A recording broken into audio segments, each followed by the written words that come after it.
نہایتی واجب الاحترام بزرگوں اور عزیز دینی بھائیوں، اللہ تبارک و تعالیٰ کے بے شمار انعامات اور احسانات ہیں کہ رب کائنات نے ہمیں اور آپ کو دین اسلام جیسی عظیم نعمت عطا فرمائی اور اپنے محبوب جناب محمد الرسول اللہ صلی اللہ علیہ وسلم کی امت میں پیدا فرمایا۔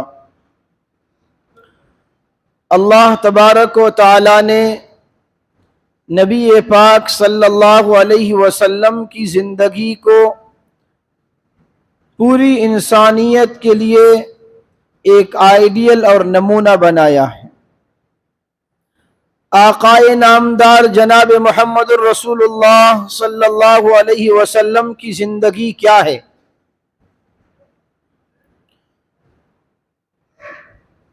صحابہ کرام کی جماعت کے کچھ ساتھی ام المؤمنین حضرت عائشہ صدیقہ رضی اللہ تعالی عنہا کی خدمت میں حاضر ہوئے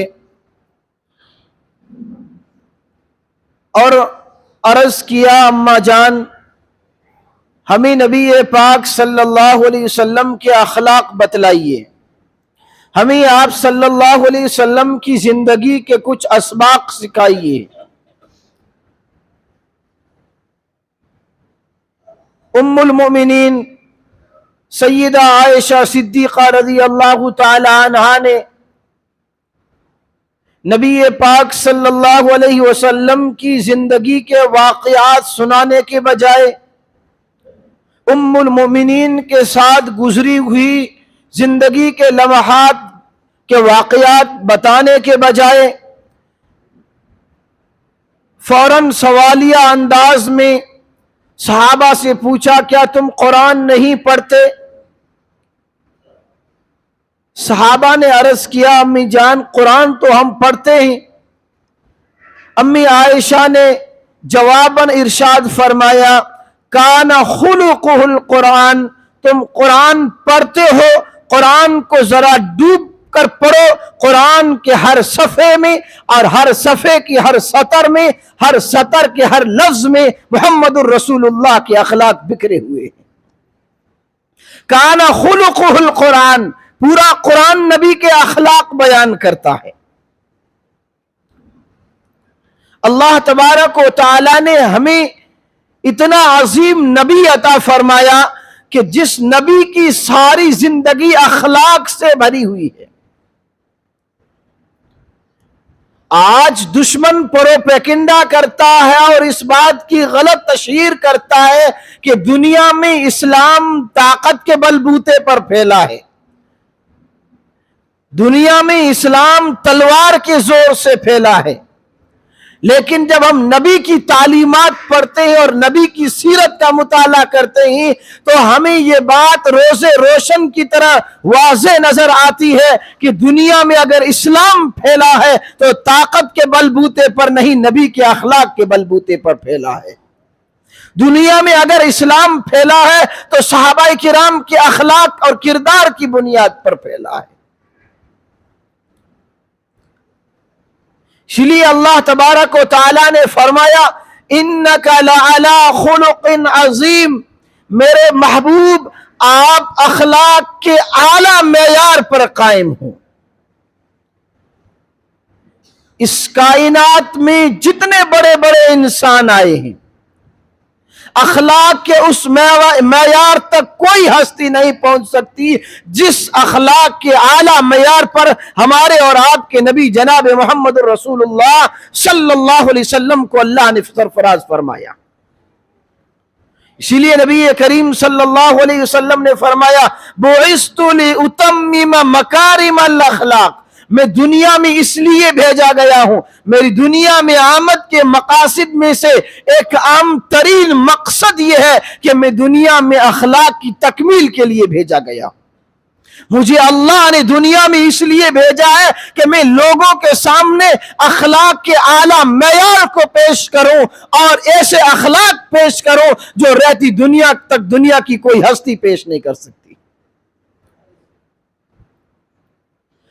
کتنے اعلیٰ اخلاق کے پیکر تھے ہمارے اور آپ کے نبی۔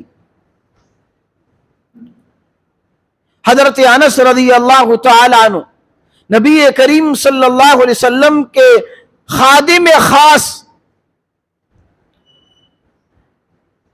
چھوٹے سے نوعمر لڑکے، بہت کم عمری میں آپ کو یہ سعادت نصیب ہوئی کہ نبی کریم صلی اللہ علیہ وسلم کی خدمت کا موقع ملا۔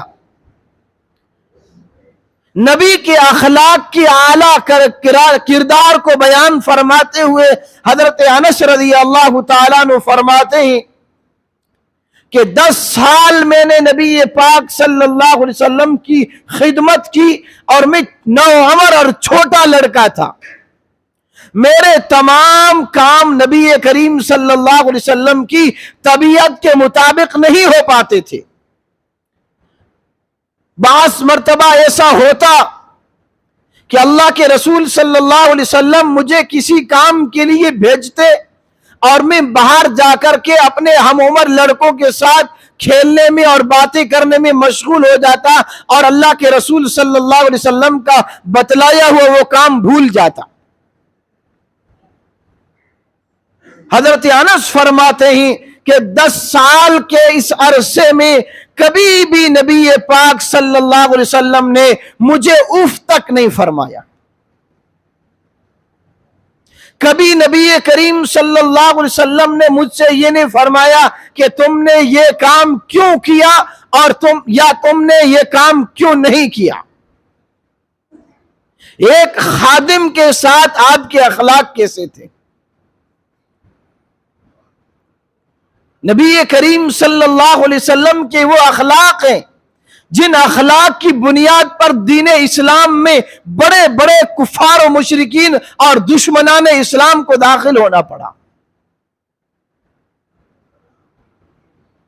نبی کریم صلی اللہ علیہ وسلم کے اعلیٰ اخلاق کی مثالیں سیرت کی کتابیں بھری پڑی ہیں کہ آپ کے اخلاق کے کردار کے اعلیٰ نمونے کو کس واقعے کے زاویے میں پیش کیا جائے۔ فتح مکہ کے موقع پر نبی پاک صلی اللہ علیہ وسلم نے جو اخلاق کا اعلیٰ معیار کفار و مشرکین اور آپ کے جانی دشمنوں کے سامنے پیش کیا ہے، وہ رہتی دنیا تک کے انسانوں کے لیے ایک عظیم نمونہ ہے۔ کون تھے مکہ میں رہنے والے مشرکین جو ہر وقت اس تگ و دو میں رہتے تھے کہ کسی نہ کسی طریقے سے اسلام کو اس صفحہ ہستی سے مٹا دیا جائے، جن کی دن رات کے مشورے اس بات پر ہوتے تھے کہ کس طریقے سے نعوذ باللہ محمد بن عبداللہ کو قتل کر دیا جائے اور آپ کو شہید کر دیا جائے۔ کون سے مظالم تھے جو مشرکین مکہ نے جناب محمد رسول اللہ صلی اللہ علیہ وسلم اور آپ کے صحابہ پر نہیں ڈھائے تھے؟ یہی وہ مکہ کے مشرکین تھے جنہوں نے حضرت بلال حبشی رضی اللہ تعالی عنہ کے گلے میں رسی ڈال کر عرب کے تپتے ہوئے صحرا میں اور آپ عرب کی تپتی ہوئی ریت پر لٹا کر کے آپ کے سینے پر پتھر کی چٹان رکھی جاتی تھی۔ یہی وہ مکہ کے مشرکین تھے جنہوں نے حضرت عمار ابن یاسر کو تپتے ہوئے انگاروں پر لٹایا تھا۔ یہی وہ کفار و مشرکین تھے جنہوں نے محمد الرسول اللہ صلی اللہ علیہ وسلم کو حرم محترم میں نماز پڑھتے ہوئے آپ کی پیٹھ پر اونٹ کی اجڑیاں ڈالی تھی۔ یہی کفار و مشرکین اور دشمنان اسلام تھے جنہوں نے محمد الرسول اللہ صلی اللہ علیہ وسلم کے دندان اقدس کو شہید کیا تھا، آپ کے چہرے انور کو زخمی کیا تھا۔ لیکن قربان جائیے نبی کے اخلاق پر، جب فتح مکہ ہو رہا ہے اور آپ فاتحانہ مکے میں داخل ہو رہے ہیں، صحابہ کرام کا قافلہ ساتھ میں ہے، ایک صحابی نے جذبات کی رو میں بیٹھے ہوئے ایک نعرہ لگایا، کفار و مشرکین اور مکہ المکرمہ میں بیٹھے ہوئے مشرکوں کو مخاطب کرتے ہوئے فرمایا، الیوم یوم المرحمہ۔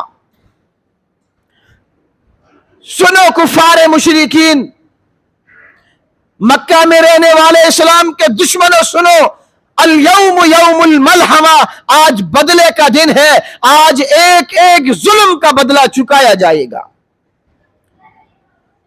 تم نے مسلمانوں کو ستایا، مسلمانوں کے گلے میں تم نے پھندے ڈالے، محمد الرسول اللہ کو تم نے ستایا، آج بدلے کے لیے تیار ہو جاؤ، محمد الرسول اللہ کا لشکر آ رہا ہے، آج بدلے کا دن ہے اور آر پار کی لڑائی کا دن ہے۔ قربان جائیے نبی رحمت پر۔ جب آپ صلی اللہ علیہ وسلم نے اس صحابی کا یہ نعرہ سنا، آواز دی اور بلایا اپنے پاس کہ آج کا دن یہ نعرہ لگانے کا دن نہیں ہے، آج تم جذبے کے انتقامی جذبات کے ساتھ تم یہ نعرہ لگاتے ہو، میں محمد رسول اللہ کی رحمت کو چوٹ پہنچتی ہے۔ آج کے دن یہ نعرہ نہیں لگایا جائے گا، آج دشمن کے سامنے دشمنی دکھانے کا وقت نہیں ہے، بلکہ جاؤ، حضرت علی کو اللہ کے رسول نے حکم دیا کہ جاؤ آپ یہ نعرہ لگاؤ، الیوم یوم المرحمہ، اے کفار و مشرکین، اے مکہ میں رہنے والے لوگوں، آج تمہارے ساتھ ظلم نہیں کیا جائے گا، آج تو رحمت کا دن ہے، آج محمد الرسول اللہ مکے میں ایک ظالم بادشاہ کی حیثیت سے نہیں آ رہا ہے، آج محمد الرسول اللہ اس مکہ کی مقدس دھرتی پر رحمت للعالمین بن کر کے آ رہا ہے۔ سنو، آج کے دن میرا اعلان تمہارے لیے وہی ہے جو میرے بھائی یوسف نے اپنے بھائیوں کے لیے کہا تھا، لا تثریب علیکم اليوم اذهبوا انتم الطلقاء، جاؤ سب کے سب آزاد ہو، میں تم سے کسی ایک سے بھی ظلم کا بدلہ نہیں لیتا۔ یہ محمد الرسول اللہ کے اخلاق تھے۔ آج نبی کے اخلاق ہماری زندگی سے نکل گئے۔ آج اگر دشمنان اسلام کو اسلام پر کیچڑ اچھالنے کا اور برا بھلا کہنے کا موقع ملا ہے تو اس کی ایک وجہ یہ بھی ہے کہ ہماری زندگی میں نبی کے اخلاق نہیں ہے۔ مکہ فتح ہو گیا، نبی پاک صلی اللہ علیہ وسلم فاتحانہ مکے میں داخل ہو گئے، اور آپ نے صرف یہی اعلان نہیں فرمایا کہ تم سب کے سب آزاد ہو اور تمہارے اوپر رحم کیا جائے گا، ظلم نہیں کیا جائے گا، بلکہ نبی نے آگے بڑھ کر کے یہ اعلان کیا کہ آج جو حرم کے اندر آ جائے گا وہ بھی مامون ہے۔ پھر نبی کی رحمت اور جوش میں آئی۔ ابو سفیان جو دشمن اسلام اس وقت بڑا زوروں پر تھا اور اس نبی پاک صلی اللہ علیہ وسلم کا سخت دشمن تھا، نبی کی رحمت نے یہ اعلان فرمایا، نبی کی زبان سے جملہ نکلا کہ آج جو ابو سفیان کے گھر میں داخل ہو جائے گا اس کو بھی میں امن دیتا ہوں۔ کہاں دشمن جو جان کے پیاسے تھے اور کہاں نبی کی رحمت اور نبی کے اعلیٰ اخلاق کی مثال دیکھیے کہ نبی نے دشمن کے گھر کو امن کا گھر بنا دیا۔ یہ نبی کے اخلاق تھے۔ پھر نبی نے اعلان فرمایا کہ جو اپنے گھر میں داخل ہو جائے گا اور اپنے گھر کا دروازہ بند کر لے گا اس کو بھی میں امن دیتا ہوں۔ لیکن کچھ ایسے بھی تھے کفار و مشرکین میں سے جو ڈر کی وجہ سے مکہ چھوڑ رہے تھے اور بھاگ رہے تھے۔ بھاگنے والوں میں ابو جہل کا بیٹا اکرمہ بھی تھا، جو اپنے باپ کی شہادت اور اس کی موت کے بعد اس کے انتقام کا جذبہ اس کے اندر اتنا تھا کہ جب تک میں اپنے باپ کے خون کا بدلے میں اس مکے کی زمین کو خون ریز نہیں کر دوں گا اس وقت تک میں دم نہیں لوں گا۔ انتقامی جذبہ بھرا ہوا تھا، لیکن خوف سے اس نے مکہ چھوڑ دیا۔ اس کی بیوی حضرت اکرمہ کی بیوی نبی کی خدمت میں آئی اور اسلام قبول کر لیا اور امن کے دائرے میں داخل ہو گئی۔ پھر آ کر کے نبی کی خدمت میں اپنے شوہر کی امان مانگی۔ نبی کریم صلی اللہ علیہ وسلم نے فرمایا کہ جاؤ اکرمہ کو میں امن دیتا ہوں، اکرمہ کو بولو کہ آ جاؤ اسلام میں داخل ہو جاؤ۔ حضرت اکرمہ مکہ چھوڑ کر کے بھاگ رہی، ان کی بیوی نے آ کر کے، ان کے ساتھیوں نے آ کر کے اطلاع دی کہ نبی کریم صلی اللہ علیہ وسلم نے تم کو امان دے دی، لیکن ڈر اتنا بیٹھا ہوا تھا، خوف اتنا تھا کہ ہمت نہیں ہو رہی تھی۔ اس نے شرط لگائی کہ اگر نبی پاک صلی اللہ علیہ وسلم نے مجھے امان دے دی ہے کوئی، تو اپنی کوئی نشانی دے دیں۔ نبی کے اعلیٰ اخلاق کی مثال اور نبی کے اعلیٰ اخلاق کی ایک بہترین مثال دیکھیے کہ جب نبی کے سامنے اکرمہ نے کوئی نشانی مانگی ہے تو اللہ کے رسول صلی اللہ علیہ وسلم نے اپنا کوئی دوسری چیز نشانی کے طور پر نہیں دی، بلکہ نبی رحمت نے اپنے سر کا امامہ اتارا اور دشمن کے ہاتھوں بھیج دیا کہ جاؤ میرا امامہ اکرمہ کو دے دو کہ اب تو آجا، میں نے تجھے امان دے دی ہے۔ یہ نبی کے اخلاق تھے۔ ان اخلاق کے زاویے میں، ان اخلاق کو سامنے رکھ کر کے ہم اپنی زندگی کا جائزہ لیں کہ ہمارے اخلاق کیسے ہیں۔ ہم تو اپنے بھائیوں کے سامنے دست و گریباں ہیں، نبی نے دشمنوں کے ساتھ ایسے اخلاق سے پیش آئی، اور ہم اپنوں کے ساتھ دشمنی پر اترے ہوئے۔ ہمیں نبی کے اخلاق کو اپنانا پڑے گا۔ جب تک نبی پاک صلی اللہ علیہ وسلم کے اخلاق ہمارے اندر نہیں آ جاتے ہیں، اس وقت تک دین اسلام کی جو بگڑی ہوئی چھوی ہے، جس کو ہم نے اپنے اخلاق سے بگاڑا ہے، اسلام کیوں بدنام ہو رہا ہے؟ جو لوگ بھی دین اسلام پر اس وقت نیگیٹو کمنٹ کر رہے ہیں اور برا بھلا کہہ رہے ہیں یا اسلام کو مٹانے کی باتیں کر رہے ہیں، اگرچہ ہوگا نہیں ان سے، کیا انہوں نے قرآن کریم کا مطالعہ کرنے کے بعد اسلام کے خلاف بولنا شروع کیا ہے؟ کیا انہوں نے بخاری اور مسلم کو پڑھ کر کے اسلام کے خلاف بولنا شروع کیا ہے؟ نہیں، ہرگز نہیں۔ انہوں نے ہمیں اور آپ کو دیکھا ہے۔ جب انہوں نے ہماری زندگی کو دیکھا، انہوں نے کہا کہ یہ اسلام ہے، تو ہم نے اسلام کی صورت کو بگاڑ کر کے لوگوں کے سامنے پیش کیا۔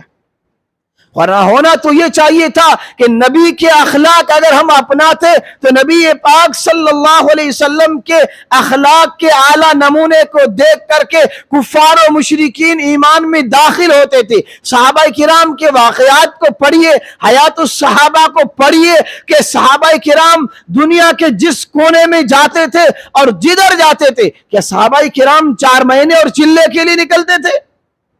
نہیں، صحابہ کرام تاجر بن کر کے ملکوں میں جاتے تھے۔ ان کے اخلاق اور ان کے کردار اور دین اسلام کے مطابق ان کی تجارت کو دیکھ کر کے لوگ دین اسلام کے دائرے میں داخل ہوتے تھے کہ یہ مذہب کتنا سچا ہے۔ دنیا میں جو اسلام پھیلا ہے یہ اخلاق کی بنیاد پر پھیلا ہے۔ آج ہم نے نبی کے اخلاق کو ہی چھوڑ دیا۔ اگر نبی کے اخلاق کی تھوڑی سی بھی جھلک ہمارے پاس ہوتی تو ہم اپنے پڑوسی سے جلتے ہوئے نظر نہیں آتے۔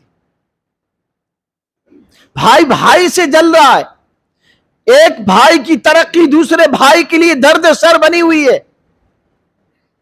حسد کی آگ میں ہمارا پورا معاشرہ جل کر کے راکھ ہوتا جا رہا ہے۔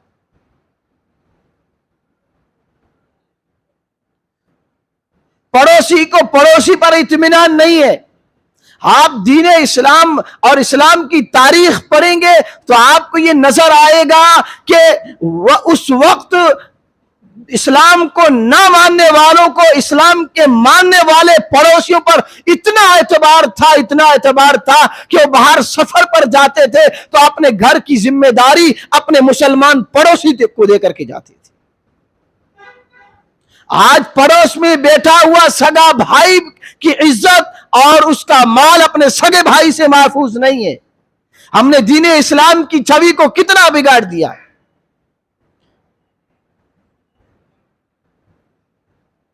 کبھی ہم نے سوچا کبھی بھی ہم نے اس بات پر غور کیا کہ میرے اندر نبی کے اخلاق کتنے ہیں اور میں نبی کے اخلاق کو کتنا پھیلا رہا ہوں؟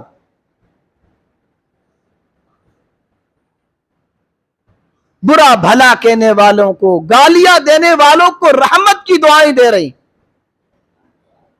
طائف کا واقعہ ہم سنتے ہیں، جب نبی کریم صلی اللہ علیہ وسلم کو دشمنوں نے لہولہان کر دیا، خون جسم مبارک سے بہ کر کے جوتیوں میں آ گیا اور پاؤں سے جوتیاں جڑ گئی اور نکل نہیں رہی تھی۔ اتنی زخمی حالت میں بھی جب فرشتے نبی کی خدمت میں آ کر کے اور یوں کہتے ہیں کہ نبی جی آپ اشارہ کریے، دو پہاڑوں کو ٹکرا کر کے اس ظالم بستی کو نیست و نابود کر دیا جائے گا، آپ نے نہیں پڑھا کہ اس وقت میرے نبی نے کیا فرمایا تھا؟ یہ نبی نے نہیں فرمایا کہ ہاں اس بستی کو ہلاک کر دو، اس نے مجھے تکلیف پہنچائی ہے۔ نبی نے یوں فرمایا، اللہم اہدی قومی فانہم لا یعلمون، اے اللہ اس قوم کو ہدایت دے، یہ جانتے نہیں کہ میں اللہ کا نبی ہوں۔ یہ ہمارے اور آپ کے نبی کے اخلاق ہیں، یہ اس نبی کے اخلاق ہیں جس نبی کی جو ہے عید میلاد النبی کے جلوس ہم نکالتے ہیں لیکن نبی کے اخلاق کو نہیں پڑھتے ہیں۔ یہ اس نبی کی سیرت ہے، یہ اس نبی کی تعلیمات ہے جس کی جشن آمد پر ہم جشن تو مناتے ہیں لیکن اس کی سیرت کو اپنانے کا عہد نہیں کرتے۔ ہم اپنی نبی کی سیرت کو نہیں پڑھتے ہیں کہ ہمارے نبی کتنا اعلیٰ نبی تھے، کہ اخلاق کا معیار کتنا تھا، کہ جس کو اللہ نے کہا انک لعلی خلق عظیم، میرے محبوب آپ اخلاق کے عظیم مرتبے پر فائز ہیں۔ ہم نے نبی کو اپنا رول ماڈل بنایا ہی نہیں، ہم نے نبی کو اپنی زندگی کا آئیڈیل بنایا ہی نہیں۔ دیکھیں ہماری نوجوانوں نسل کو کدھر جا رہی ہے، یہودیوں کی رہن سہن کو اپنا رول ماڈل بناتے ہیں، ان کی ہیئر اسٹائل کو اپنی ہیئر اسٹائل بناتے ہیں، ان کے کپڑوں کو اپنا کر کے اپنے آپ پر فخر محسوس کرتے ہیں۔ یہ نبی کا امتی اور نبی کا عاشق ہو سکتا ہے؟ ہرگز نہیں ہو سکتا۔ وہ نبی کا عاشق کیسے ہوگا جو دشمنوں کے اشارے پر چلتا ہے اور دشمنوں کی زندگی گزارنے کے طریقے کو اپنا طریقہ بتلاتے ہوئے نبی کی سنت کو کاٹ کر کے نالی میں بہاتا ہے اور پھر جو ہے وہ نعرہ رسالت کا نعرہ لگا کر کے یوں کہتا ہے کہ میں صاحب عاشق رسول ہوں اور جو ہے نبی پر جان بھی قربان ہے۔ اگر صرف نعروں سے نبی کا عشق ثابت ہو جاتا تو خدائے پاک کی قسم مکے کی سرزمین پر بلال کو گھسیٹا نہ جاتا۔ اگر صرف لفاظی سے اور جو ہے بڑے بڑے بولنے سے نبی سے عشق کا حق ادا ہو جاتا تو حضرت زنیرہ کو آنکھیں نہ گنوانی پڑتی۔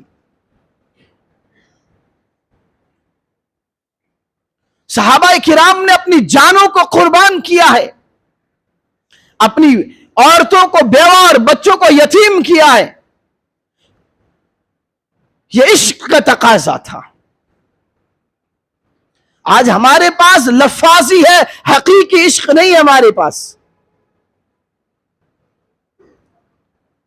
محمد سے جیسی وفا ہونی چاہیے تھی ویسی وفا ہمارے اندر نہیں ہے، سوائے نعروں کے اس وقت ہمارے پاس کچھ بھی نہیں ہے۔ اگر نبی سے سچا عشق ہوتا اور نبی کا فرمان سن کر کے اس کے خلاف ہم کرنے والے ہوتے، یہ ہو ہی نہیں سکتا۔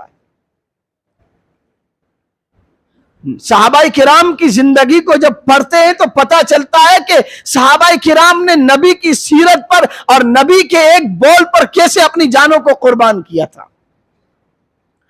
نبی کے زبان سے الفاظ نکل جائے اور صحابی کا قدم جہاں ہے وہیں رک جاتا، آگے نہیں چلتا تھا۔ اللہ کے رسول صلی اللہ علیہ وسلم مسجد نبوی میں تشریف فرمائیں، صحابہ کرام کا حلقہ لگا ہوا ہے، کچھ صحابہ کرام آ رہے ہیں، کچھ بیٹھے ہیں، کچھ کھڑے ہیں۔ اللہ کے رسول صلی اللہ علیہ وسلم نے ارشاد فرمایا بھائی بیٹھ جاؤ. جو صحابہ کھڑے تھے وہ بیٹھ گئے. ایک صحابی مسجد کے باہر مسجد کے اندر آنے کی کوشش کر رہا تھا, اس کا ایک پاؤں دہلیز کے باہر تھا اور ایک اندر, وہی بیٹھ گئے. کسی نے پوچھا اللہ کے رسول صلی اللہ علیہ وسلم نے تو حلقے میں کھڑے لوگوں کے لیے ارشاد فرمایا تھا, تم تو آ رہے تھے, تمہارے لیے حکم نہیں تھا. صحابی نے بڑا پیارا جواب دیا کہ اللہ کے رسول صلی اللہ علیہ وسلم کی زبان سے الفاظ نکلے اور میرے کانوں میں پڑے, اب میرے لیے کوئی گنجائش نہیں تھی کہ میں کہاں کھڑا ہوں اور کس جگہ پر کھڑا ہوں. نبی کا حکم آ گیا, میں بجاوری کے لیے یہی بیٹھ گیا. یہ ہے نبی کی اطاعت. اس لیے نبی پاک صلی اللہ علیہ وسلم کے اعلیٰ اخلاق کو اپنانے کی ضرورت ہے. آج امت میں نبی کے اخلاق چلے گئے. ہمارے پاس نبی کی زندگی صرف زبان تک محدود ہے, ہمارے کردار میں نبی کے کردار نہیں ہے, ہمارے اخلاق میں نبی کے اخلاق موجود نہیں ہے. اس لیے نبی کے اخلاق اپنائیں گے, اللہ عزتیں عطا فرمائے گا. اس لیے نبی پاک صلی اللہ علیہ وسلم کے بلند اخلاق کو بیان کرنے کا مقصد یہ ہے کہ ہم تہیہ کریں, ارادہ کریں اپنی زندگیوں میں نبی والے اخلاق پیدا کرنے کا. اس لیے جو ہے وقت ہو گیا ہے بہرحال, تو نبی پاک صلی اللہ علیہ وسلم کے بلند اخلاق کو اپنا کر کے ہم دین اسلام کے نام کو اور روشن کر سکتے ہیں, اور جو ہے اس غلط فہمی کو پھر سے ہم دور کر سکتے ہیں. اس لیے جو ہے نبی کے اخلاق کو اپنانے کی ضرورت ہے. اللہ تعالیٰ میں نبی پاک صلی اللہ علیہ وسلم کے اخلاق کو اپنانے کی توفیق عطا فرمائے. وآخر الدعوان